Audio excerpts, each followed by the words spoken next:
porque o fim de semana foi de muita especulação em Brasília para uma possível troca no Ministério da Saúde. O general Eduardo Pazuello teria alegado problemas de saúde e pedido para deixar o cargo. Durante a tarde de domingo, a cardiologista Ludmila Ajar se reuniu com o presidente Jair Bolsonaro e hoje pela manhã negou o convite para assumir a pasta. Segundo a médica, o motivo da recusa foi por uma divergência em relação a 2 pontos específicos: o tratamento precoce e a possibilidade de decretar lockdown em alguns casos. Ludmila afirmou que o país deve se pautar em evidências científicas e que as medidas de isolamento salvam vidas. Agora o Planalto avalia mais 3 nomes para substituir Eduardo Pazuello. São eles: Marcelo Queiroga, presidente da Sociedade Brasileira de Cardiologia, José Antônio Frantini, professor do INCOR, e o deputado federal doutor Luizinho. Neste exato momento em Brasília, o ainda ministro Eduardo Pazuello apresenta os dados da pandemia no país. Vamos acompanhar ao vivo. A COVAX Facility da Coreia já está com a autorização da OMS e replica no Brasil. A Bharat Biotech ainda não. Apesar de já haver o contrato, ainda não há a regularização de segurança e eficácia pela Anvisa. Então, está previsto em contrato, está no cronograma, aguardando essas situações acontecerem. Totalizando, então, em março, 38 milhões de doses, um cronograma que já vem se mantendo desde o início, sem nenhuma alteração. Se os senhores me perguntarem, a probabilidade da Fiocruz entregar os 3 milhões e 800, próximo a 100%, do Butantan, próximo a 100%, da COVAX Facility chegar aos 3 milhões, muito alta, e dos 8 milhões da Bharat Biotech, média.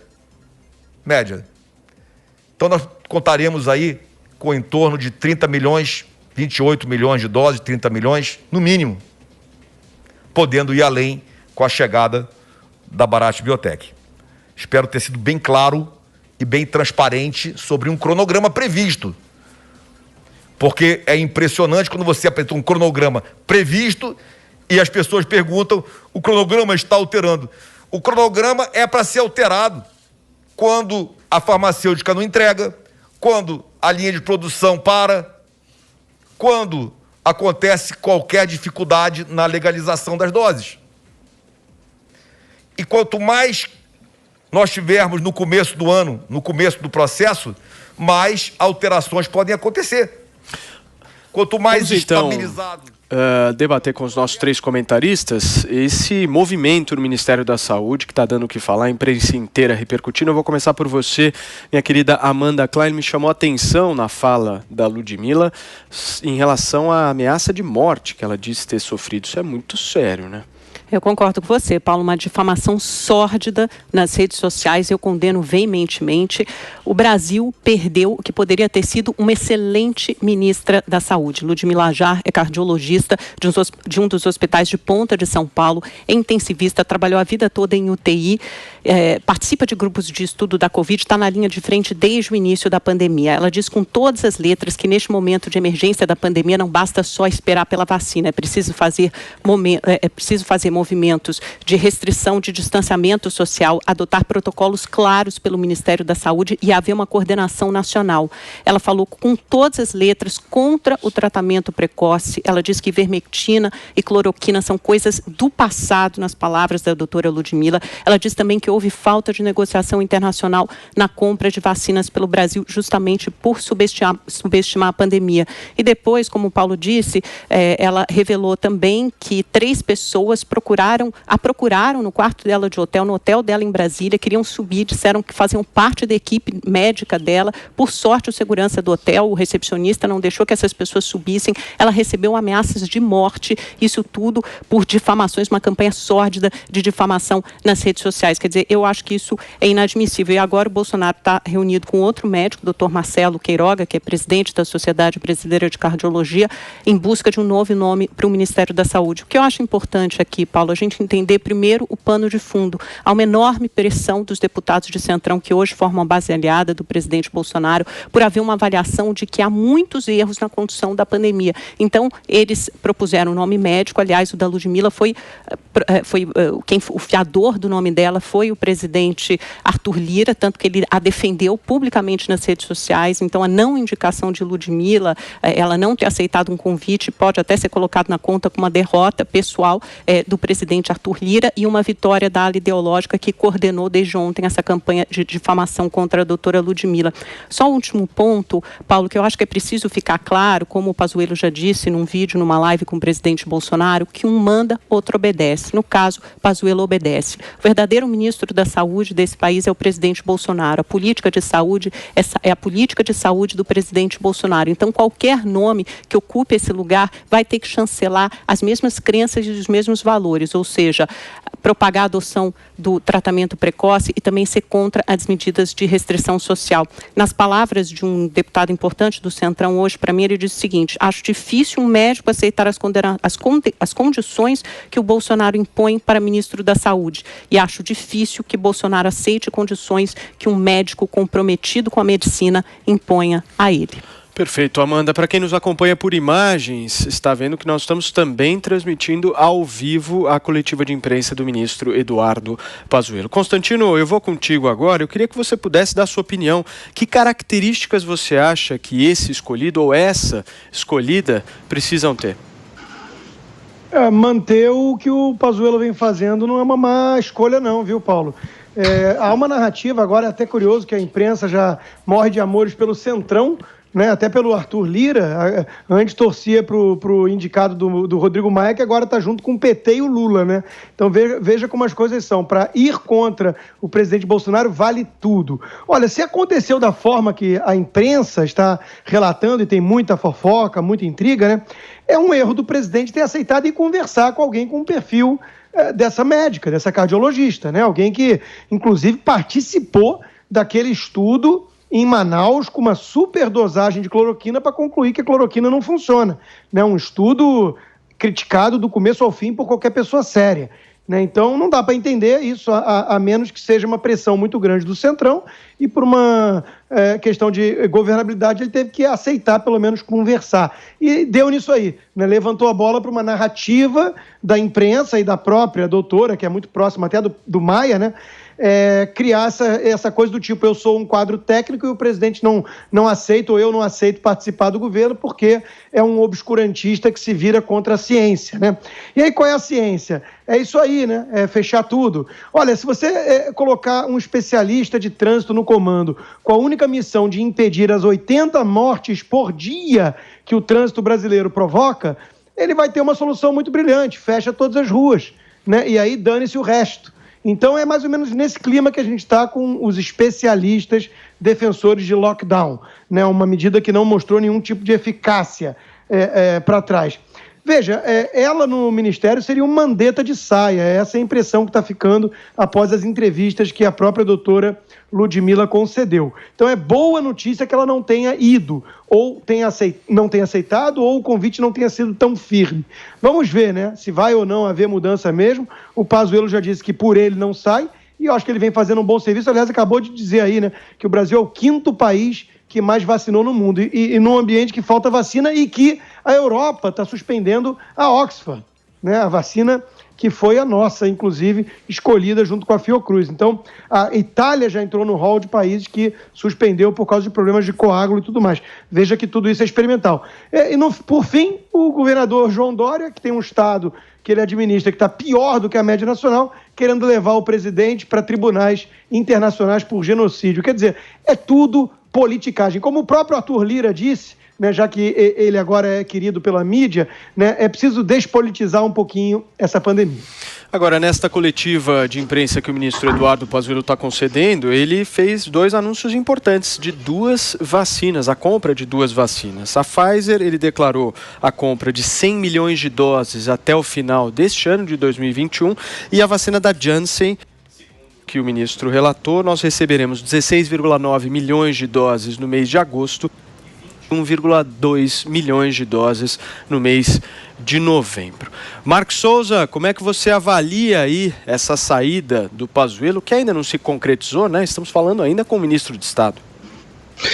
Perfeito, Paulo. E veja que o Pazuello fala com muita segurança e parece muito confortável no cargo. Ali, nessa coletiva, não parece alguém que está prestes a entregar o boné. Vamos ver o que vai acontecer de fato. Veja, a vontade de derrubar o Pazuello de setores políticos e também de setores da imprensa é tão grande, mas tão grande, que tentaram nomear na marra essa Ludmila Ajar. O que houve foi uma conversa, uma entrevista de emprego. Ela foi indicada, mas não se encaixou no perfil, é do jogo. Mas como ela defende o que alguns querem, forçaram a barra. Teve veículo que chegou a dar como certa a nomeação, o que obviamente não era verdade. A Ludmila é uma médica encantada pelo mundo da política. E eu quero aqui falar do currículo dela porque muito se falou, se vendeu uma narrativa que talvez não seja tão verdade assim. É importante esclarecer aqui que vendem ela como uma especialista em Covid-19. E realmente ela atua na linha de frente da Covid-19 no Hospital Vila Star, lá em Brasília. E foi lá no Vila Star, em Brasília, que ela teve muitos pacientes ilustres e se encantou pelo mundo da política. Ela atendeu, por exemplo, o Pazuello, o Arthur Lira, o Augusto Aras, os ministros Fábio Faria e Tarcísio de Freitas, o Dias Toffoli, o Rodrigo Maia, o Davi Alcolumbre e por aí vai. Por isso, muitos desses nomes que eu falei aqui foram para o Twitter defendendo ela, até numa relação médica-paciente. E era isso que ela tentou reverter em apoio político.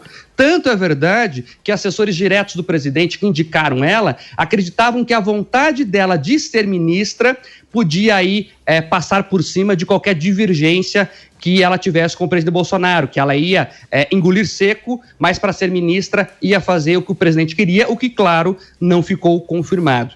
E aí eu quero chamar a atenção para problemas na assessoria do entorno do presidente. Ela tem posições frontalmente contra o governo. E o presidente é o presidente, ele foi eleito, ele é o maestro, e as pessoas que ele escolhe, claro, têm que estar alinhadas a ele. Isso é da democracia. Houve uma eleição, as pessoas escolheram esse modelo de governo. E assim será por 4 anos. Você pode criticar, não gostar, debater, mas ele é o comandante da nação eleito na urna. Então ele pode escolher a equipe que quer nomear. Não é a imprensa que escolhe, e muito menos os setores que compõem o governo. A decisão é dele.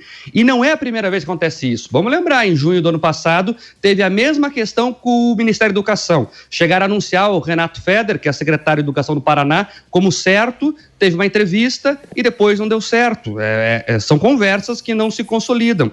Os setores da mídia que fazem militância contra o presidente adoram isso. Claro, vendem como um governo perdido, que convida pessoas que recusam, que não sabe o que faz. Então, a assessoria do presidente tem que tomar mais cuidado em indicar certos nomes. Perfeito. E sobre esses cotados aí, Paulo, só para terminar, eu não quero falar de nenhum nome porque é tudo especulação. Para mim, o Pazuello está firme e forte no cargo e dando entrevista agora, inclusive.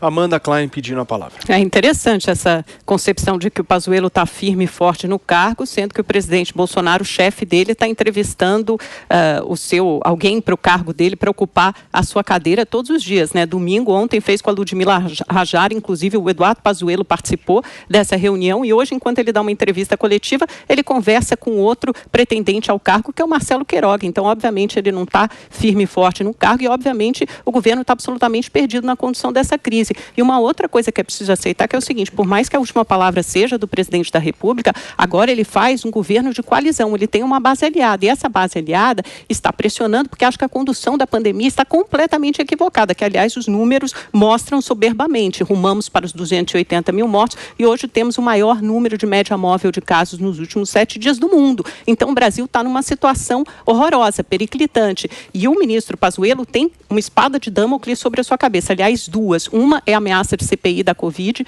no Senado, que pode ser aberta a qualquer momento pelo presidente Rodrigo Pacheco, porque já tem assinaturas necessárias, e outra é a investigação supervisionada pelo Supremo Tribunal Federal sobre a sua condução da pandemia em Manaus. Então, o Pazuello também está sob forte e intensa pressão. Só que, em última instância, essa política da saúde não é do Pazuello, porque o Pazuello obedece. Essa política da saúde fracassada no combate à Covid é do presidente Bolsonaro. Vai lá, Constantino.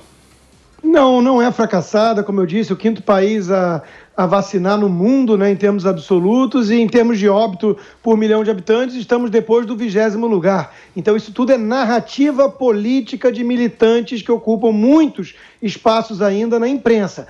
Os mesmos que dormiram durante as manifestações nesse domingo, porque eram a favor do presidente e contra governadores, nossa próxima pauta, creio eu. Veja, que o Pazuello está sob pressão, não resta dúvida.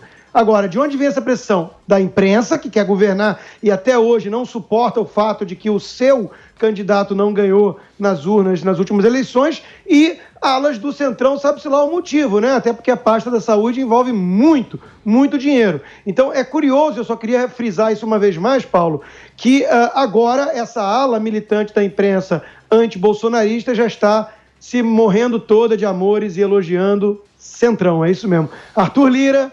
Hashtag, né, a imprensa adora. Você, Mark? Não, rapidinho, só a Amanda certa que o Centrão pressiona e levou um não.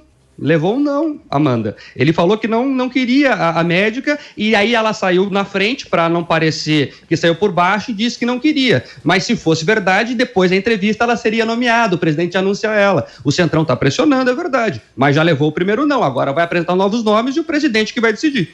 Você tem razão, Mark, os novos nomes estão aí. Ele continua conversando com Marcelo Queiroga e depois tem mais alguns na fila, inclusive um deputado do PP, do partido de Arthur Lira, que, aliás, os bolsonaristas também se apaixonaram quando ele foi eleito presidente da República e disseram que finalmente ele iria destravar a pauta na Câmara. Vamos ver, agora já estão achando ruim porque ele indicou alguém para o Ministério da Saúde. Outra coisa, presidente da República, Amanda? Foi ato falho isso? Deve ter sido ato falho. Presidente da Câmara. Presidente da Câmara foi ato falho.